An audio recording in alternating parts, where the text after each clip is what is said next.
Ito yung gagawin nating tofu sisig. So, ikakat natin siya pag ganyan. Pag ganyan yung cut niya. And, hihiwain siya ng papino.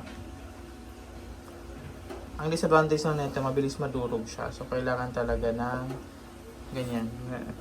Malambot na hawak. Ang maganda kasi pag ganito yung cut mo, crispy na yung crispy siya.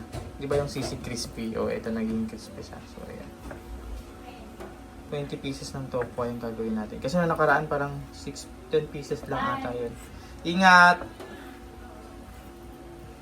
Ayan siya. Ito, prituin na natin yung tofu. Gagawin natin yung tofu sisig. So, mali pala akong sinabi. Sabi ko kasi kanina 20 pieces o 20 na bloke ng ganito. Tofu. But 30 pieces pala ng ganito ang gagawin natin. Last time 10 pieces lang.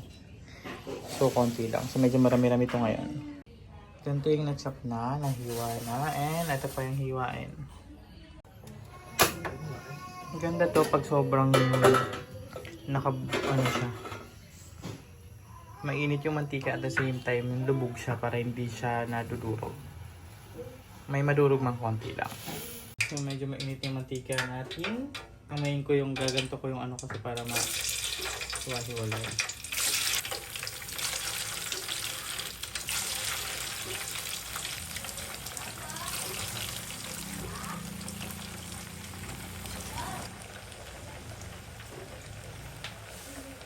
Pwede na to.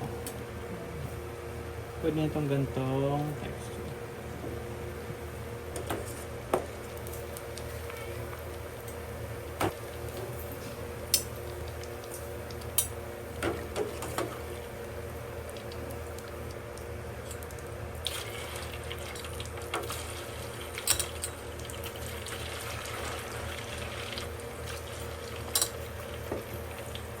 Texture na.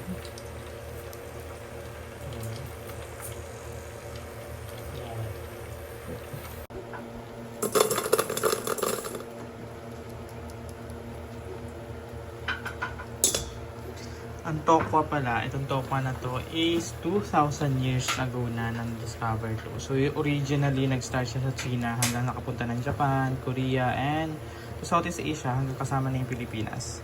So mataas to sa protein and mababa sa calories to. So parang napansin ko lahat na niluluto ko ngayon mababa sa calories. And famous din yung tofu sa atin o yung tokwa sa atin sa mga street foods. And alam mo ba na yung tokwa na ito is mabilis makapag-absorb ng mga pampalasa, kaya usually masarap to ilagay sa mga kung anong mga niluluto dahil nga mas absorbing yung tofu. So kaya kung anong ilagay yung panlasa na-absorb niya kaagad. May alam ka na dahil sa tofu. So yung tofu is originally from China and yung gagawin nating sisig is from dito sa Pilipinas. So pag-combine natin tong tofu at saka sisig. Hindi may natikman akong ganitong tofu sisig na malalaki hiwa and hindi ko bet. And naggawa ako nito ng first video ko. Ginawa namin is maliliit na ganitong hiwa lang siya and perfect yun, masarap. Kaya mas crispy siya. Gagawa tayo ng sauce para sa tofu sisig natin. So, kailangan natin ng mayonnaise and then maglalagay din tayo ng Nestle cream or yung all-purpose creamer. Maglalagay tayo ng fresh milk and pepper and liquid seasoning. So, yan, nilagay natin yung cream, all-purpose cream. And then, yan. So, dalawang all-purpose creamer ang gagamitin natin kasi and magkaibang brand kasi nga, ubusan ng isa kaya kailangan ng isang rest bag. Gamit ko ngayon yung mixing bowl na ilalagay ko na din sa yellow basket or sa basket na available. Kasi nga, ang gusto ko sa mixing bowl na ito, bukod sa hindi siya ganun ka-taco space, malalim siya. So ayan, ilagay natin yung fresh milk and ilalagay natin yung pepper. Maglalagay tayo ng Japanese mayo and then liquid seasoning. Okay na, and then haluin na natin yan. Ay yung magiging sauce ng ating tofu sisig. Ito na yung last batch natin ng tofu na pinilitan natin. And since 30 pieces kayong bloke ng tofu na to, feeling ko hindi kakayanin yung sauce na to. So i-adjust na lang natin, i-lessen natin yung tofu kung ano lang yung magkasya sa sauce na to. Yan.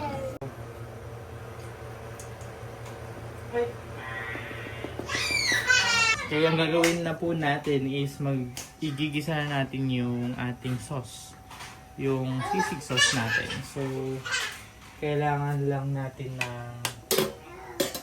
Hindi ko na masyadong iaano to kasi nga na-feature ko na to sa video ko before. Ang difference lang kasi hindi masyadong nakita last time. So, ito pa rin gagawin natin. Bawang sibuyas, bell pepper, and sili.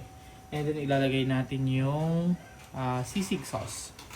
Perfect to sa mga nagka-calorie deficit or nagda-diet kasi nga sobrang baba lang ng calories nung tokwa. So ilagay na natin yung bawang kasi mainit na. Panay dal tayo na susunod na yung kawali.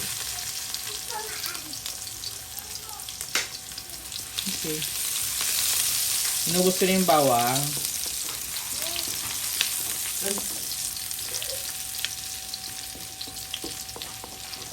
Siguro kung gusto mo yung medyo hindi mo maramdaman yung bawang, pwede naman din masyadong dikdikin mo lang and then pipinuhin mo.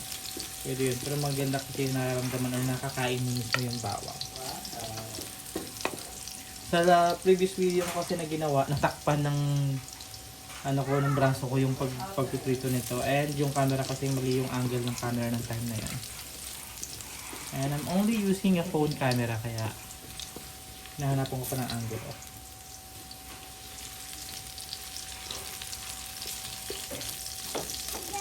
So yung mantikang ginamit ko, hindi yung pinagprituhan ng tokwa. And eto na yung tokwa na gagamitin natin.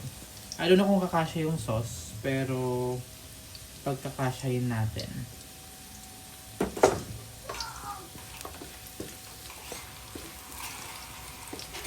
As requested, kailangan brownish daw yung bawang natin. Okay, come on, go. Go.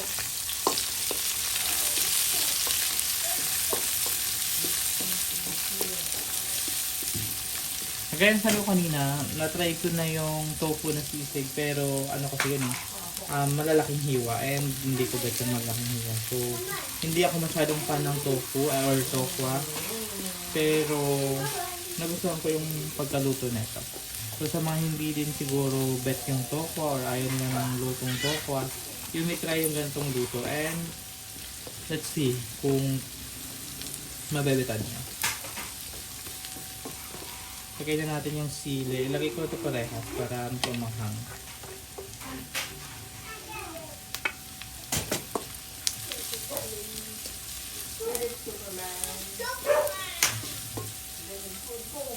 Gumagawa din ako ng sisig dito, yung meat and yung pork sisig.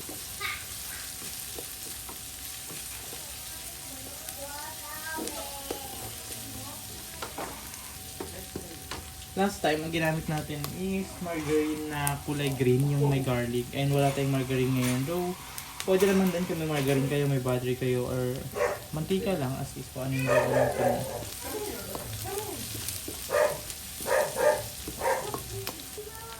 Palambutin lang natin ng konti yung bell pepper and yung sili. So, ayan na. Okay na ang ating bell pepper and ang ating sili. Eh, nalagay na natin yung sauce natin. Come here.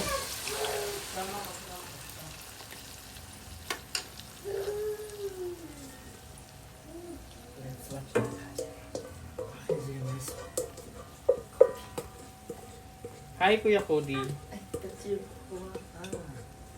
Is that your phone?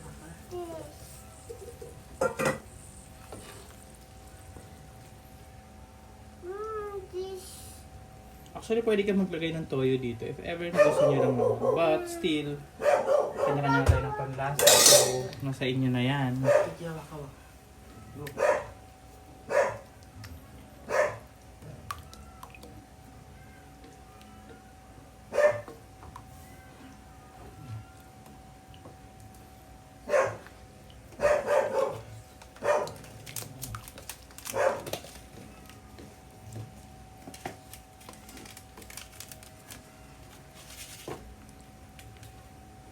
Papakuluin lang natin to. Pagkakulo, ilagay na natin yung sauce o yung sisig, yung tofu pala. Ilalagay natin yung piniritong tofu.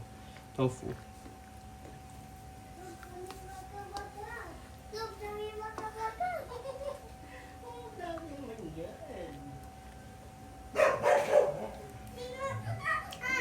So, ayan na. Kumukulo-kulo na siya ng ganyan. Pag ganyan, pwede na siyang ilagay yung tofu. So, since marami yung tofu natin, tansya-tansyahin lang natin yan.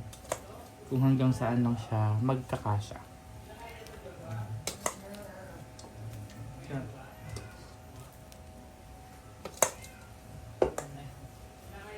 Oo, yung muffin niya to.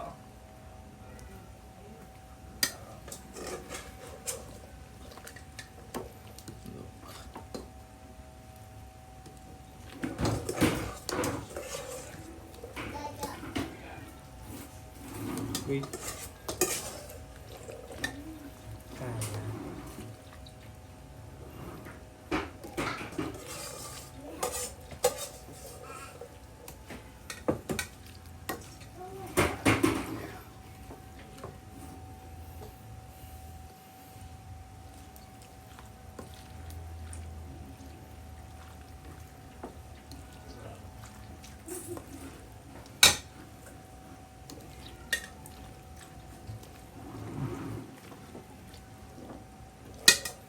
Mukhang kasya naman.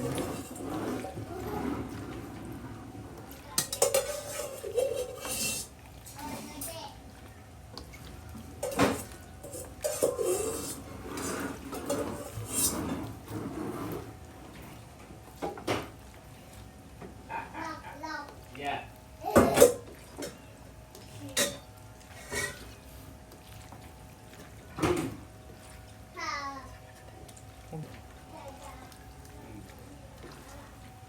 Dami wak-waka, lagi. Lagi ku.